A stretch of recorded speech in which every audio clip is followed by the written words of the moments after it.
శ్రీమాత్రే నమః. శ్రీ గురుభ్యో నమః. తదుపరి కన్యారాశి. కన్యారాశి వారికి సంబంధించి మార్చి ఆఖరి వారం నుండి ఈ యొక్క శుక్రగ్రహ, అలాగే రాహుగ్రహ, సూర్యగ్రహ, శనిగ్రహ, చంద్రగ్రహ, బుధగ్రహాలు సంచారాలన్నీ కూడా మారుతూ ఒక మీనరాశిలోకి ప్రవేశిస్తున్న క్రమంలో ముఖ్యంగా శుక్రుడికి రాహుకు సంబంధించి జరిగేటువంటి గ్రహ సంచారాలను బట్టి మనకు పాజిటివ్ రియాక్షన్సే హెవీగా ఉంటాయి. ఎందుకంటే శుక్రుడు రాహు యొక్క గురువు. ఆయన చాలా పర్టిక్యులర్ మనిషి. ఆయన చెప్పింది చెప్పినట్టు వినేటువంటి వారిలో రాహు కూడా ఒకడు. కానీ రాహుకు స్వతహాగా ఉన్న లక్షణం ఏంటంటే మనుషులని మభ్యపెట్టడం, మంచంతా చెడుగా చూపించడం, నమ్మకూడని వాడిని నమ్మి డబ్బులు ఇవ్వడం, ఇక రకరకాలైనటువంటి ఆస్పెక్ట్స్ జరిగే అవకాశం ఉంది. కాబట్టి వీలైనంత వరకు కూడా వీరు నవగ్రహ ఆరాధన మంచిదే. ముఖ్యంగా ఆంజనేయ స్వామి ఉపాసన ఈ రాశి వారందరికీ చాలా శక్తినిస్తుంది. నిత్యం స్టూడెంట్స్ కానీ, గృహిణులు కానీ, వ్యాపారస్తులు కానీ, ఉద్యోగస్తులు కానీ ఒక టైం పెట్టుకొని టైం ప్రకారంగా టైం సెన్స్ మెయింటైన్ చేస్తూ డిసిప్లిన్గా మీ యొక్క పూజ, మీ భోజనము, మీ కార్యక్రమము, మీ ఇల్లు ఇలాగే ఉంటే ఏ ఇబ్బంది ఉండదు. ముఖ్యంగా ఈ 15 రోజుల పాటు. అలా కాకుండా మీరు కానీ పొర్రపాటున స్నేహితుడు పిలిచాడను, దూర ప్రాంతాల్లో ఫంక్షన్ ఉందని ప్రయాణం అవ్వడము, కుటుంబాన్ని విడిచిపెట్టి వెళ్ళడము, ఇలాంటివి చేయడం వలన యాక్సిడెంట్స్ అవ్వచ్చు, లేనిపోని అలవాట్లు అవ్వచ్చు.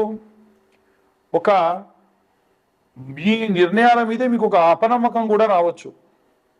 కాబట్టి వీలైనంత వరకు అన్ని వర్గాల వారు కూడా మీ జాతకాన్ని చూపించుకోండి. జరిగే షష్టగ్రహ కూటమిలో ముఖ్యంగా రాహువు శుక్రుడికి సంబంధించినటువంటి గ్రహ సంచారాల వలన వీరికి విపరీతమైనటువంటి ఆందోళనలు కూడా జరిగే అవకాశం ఉంది. ఎట్టి పరిస్థితుల్లో మీ జాతకంలో మీకు లగ్నం నుంచి పంచమ, సప్తమ, నవమ, దశమ, ఏకాదశ, ద్వాదశ ఇక కోణ కేంద్ర స్థానాలు, మీకు అసలు దశ ఏంటి, అంతర్దశ ఏంటి, విదశ ఏంటి, నవాంశ ప్రకారంగా ఎలా ఉంది, అలాగే అష్టక వర్గాల పరిస్థితి ఏమిటి, ఇలా యోగ జాతకములు అన్ని క్యాలిక్యులేషన్స్ చేసుకొని జాతకాన్ని మీ ముందు ఉంచడం జరుగుతుంది. ఈ జాతక విశ్లేషణకు పూర్తిగా 2025 సంవత్సరంలో కేవలం 2025 రూపాయలు మాత్రమే ఛార్జ్ చేయడం జరుగుతుంది. అన్ని వర్గాల వాళ్ళు ఎలాంటి రెమెడీస్ తీసుకోవాలి, ఎలాంటి మంత్రపఠనం చేయాలనే విషయాన్ని ఇప్పుడు మనం తెలుసుకుందాం. రాహుగ్రహ మరియు శుక్రగ్రహ సంచారం వలన ఎలాంటి పరిస్థితులు ఉంటాయి, ఎలాంటి జాగ్రత్తలు తీసుకోవాలి, ఎలాంటి మంత్రపఠనం చేయాలి, అది కూడా ఏ ఏ వర్గాల వారు ఎలాంటి మంత్రం చదివితే ఎలాంటి రెమెడీస్ పాటిస్తే మంచిది అనేటువంటి విషయాన్ని ఇప్పుడు మనం తెలుసుకుందాం.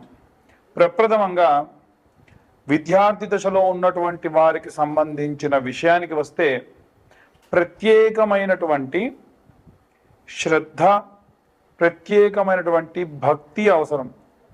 అయితే ప్రతిసారి విద్యార్థుల గురించి ఏముందండి, సరస్వతీదేవి గురించి చెప్తారు, మేధా దక్షిణామూర్తి గురించి చెబుతారు అనంటే ఈ కాలంలో పిల్లలకు సంబంధించి ముఖ్యంగా నిద్రలో ఉలిక్కి పడడం కానీ, ఏమైనా నిద్ర లేమితనం కానీ, అపారమైనటువంటి భయంతో కూడినటువంటి సంచారం కానీ జరుగుతుంది. ఎందుకంటే రాహువు పొగ రూపేణా, మత్తు రూపేణా పిల్లల్నే కాకుండా మిగిలిన అన్ని వర్గాల వారిని కూడా ఇబ్బంది పెట్టడం సర్వసహజం. కాబట్టి ఇలాంటివి ఏవి కూడా కలగకుండా ఉండాలి అంటే ఎలాంటి రెమెడీస్ తీసుకోవాలి అనంటే విద్యార్థులు హనుమాన్ చాలీసా లేదా ఆంజనేయ స్వామి యొక్క గాయత్రి చదవడం మంచిది. హనుమాన్ చాలీసా అనేటువంటిది నిత్యము కూడా అసుర సంధ్యా సమయంలో స్కూల్కి వెళ్ళి వచ్చిన తరువాతకి నిర్దిష్టంగా ఒక దగ్గర కూర్చుండబెట్టి పిల్లలతోని చదివించడం వలన విశేషమైనటువంటి శక్తిని సంపాదిస్తారు. అయితే ఇప్పుడు నేను చెప్పేటువంటి విషయం ఏదైతే ఉందో ఈ యొక్క మార్చిలో ఉన్నటువంటి ఆఖరి వారంలో ప్రారంభమయ్యేటువంటి కాలం అంటే 21, 22వ తేదీల సమయంలో ఎలాంటి ప్రభావాలు ఉంటాయి అనేటువంటి విషయం గురించి ఇప్పుడు మనం మాట్లాడుతూ ఉన్నాం. అయితే గృహిణులు స్త్రీల విషయానికి వస్తే మనకి అభిరామి స్తోత్రము అనేటువంటి స్తోత్రం ఉంటుంది. ప్రత్యేకంగా ఈ అభిరామి స్తోత్రమును తులసి దళములతో, చాలామంది తులసి దళాలు అంటే ఆకులు తీసుకొస్తూ ఉన్నారు. దళం అంటే దానితో పాటుగా జతగా ఉండాలి. అలాంటి తులసి దళాలను తీసుకొని వచ్చి 108 తులసి దళాలతోని అమ్మవారికి ప్రత్యేకంగా స్తోత్రం చదువుతూ ఆరాధన చేయడం వలన, తర్వాత కాస్త నీడలో ఎండపెట్టినటువంటి ఆ యొక్క తులసిని పొడి చేసి నిత్యము ఆచమనం చేసే సమయంలో ఇంటి యజమాని చేత చేయించడం వలన విశేషమైనటువంటి శక్తి, భయాందోళన నుంచి దూరమయ్యే అవకాశం ఉంటుంది. ఉద్యోగస్తులకు సంబంధించిన విషయానికి వస్తే, ఉద్యోగస్తులు ప్రత్యేకంగా గురుచరిత్ర పారాయణం కానీ సుందరాకాండ పారాయణం చేయించుకోవడం మంచిది. హనుమాన్ లాంగూలా స్తోత్రము అని ఉంటుంది.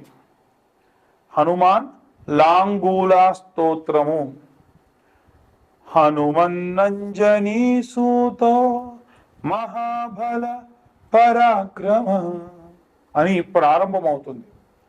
ఆ యొక్క మంత్రాన్ని ఈ యొక్క ఉద్యోగస్తులు అలాగే వ్యాపారస్తులు నిత్యం అసుర సంధ్యా సమయంలో వినడం ప్రత్యేకమైన శక్తినిస్తుంది. ప్రత్యేక శత్రు వినాశనం కూడా జరుగుతుంది. అలాగే ఎవరైతే సినిమా రంగంలో ఉన్నటువంటి వారు ఉన్నారో వారు కనకదార స్తోత్రముతో పాటుగా రుద్రం నమకం చమకం అని మీరు కొడితే యూట్యూబ్లో కానీ స్పాటిఫైలో కానీ వస్తుంది.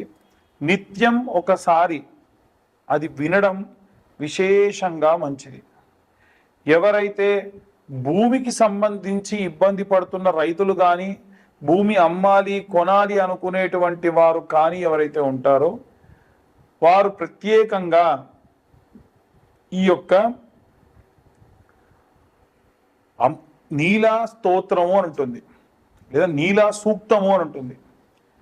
భూ సూక్తము, నీలా సూక్తము చదవడం కానీ వినడం కానీ చేయడం వలన నిత్యం భూమికి సంబంధించి అనుకూల పరిస్థితులు లభిస్తాయి. ఇక ఎవరైతే ఈ యొక్క రాజకీయ రంగంలో ఉన్నటువంటి వారు ఉన్నారో వారు ప్రత్యేకంగా దుర్గాదేవి యొక్క కవచముతో ఆరాధన చేయడం మంచిది. రైతులు, చేతి వృత్తులు, కుల వృత్తులు చేసేటువంటి వారు దక్షిణామూర్తి స్తోత్రము, కాలభైరవాష్టకము చదవడం మంచిది.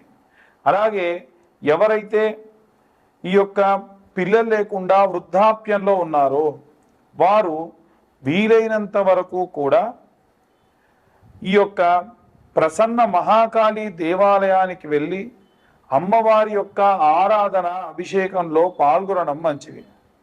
ఇక ముఖ్యంగా చూసుకుంటే వివాహం కానటువంటి అమ్మాయిలకైతేనేమో ఏప్రిల్లో 7, 14, 21, 28వ తారీఖులలో అమ్మాయిల కోసం వరపాశుపతం, పెళ్లి కాని అబ్బాయిల కోసం కన్యాపాశుపతం నిర్వహించబడుతుంది.